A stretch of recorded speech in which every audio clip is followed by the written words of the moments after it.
Hello friends, কেমন আছো তোমরা সবাই?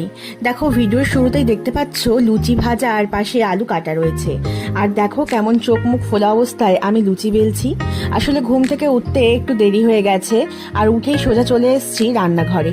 কাল রাতে একটু ময়দা মেখে রেখেছিলাম, মেখে সকালে লুচি আর সাদা আলুর ঝোল করে খাওয়াবো জন্য। তাই দেরি হয়ে গিয়েছে বলে সোজা উঠে রান্নাঘরে চলে এসেছি। আচ্ছা, তোমরা আমাকে জানাবে তো, ময়দা আগের রাতে মেখে পরের দিন লুচি ভাজাটা ঠিক না ভুল? জানাবে কিন্তু। দেখো, এখানে গোল গোল লুচি আর 3 কোনা পরোটা সবই ভেজে নিচ্ছি। বাচ্চাটাকে একটু সুন্দর করে দেবো যাতে ও খুশি হয়।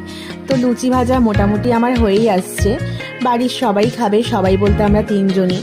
এখান থেকে বাজার থেকে অ্যাভোকাডো কিনে নিয়ে আসছিল, 2টো অ্যাভোকাডো। জানোই তো অ্যাভোকাডোর অনেক দাম, কিন্তু অ্যাভোকাডো দুটো ভালো ছিল না। তাই ওই বেছে বুছে নিয়ে ওটাকে একটু ওই কি বলে ওটাকে, অলিভ অয়েল, একটু লঙ্কা কুচো আর নুন দিয়ে একটু মেখে এই পাউরুটিগুলোকে সেঁকে নিয়ে ওর ওপরে এইভাবে দিয়ে দিচ্ছিলাম। খেতে বেশ ভালোই লাগে। তো এরপর দেখো মেয়েকে খাবার দিয়ে দিয়েছিলাম। এই ভিডিওটা একটু ফাস্ট করা, ও তো এত ফাস্ট খেতে পারে না, অনেকটাই আস্তে আস্তে খায়, আর নিজের হাতে সেভাবে খাওয়া শেখেনি এখনো। তো যাই হোক, মেয়েকে খাবার দিয়ে এইদিকে দেখো চলে এসেছি আমাদের ঘরের স্যার মানে আমার বরের খাবার রেডি করতে। সংসারের জন্য না যতই করো তাও সংসারের মন পাওয়া খুব চাপ।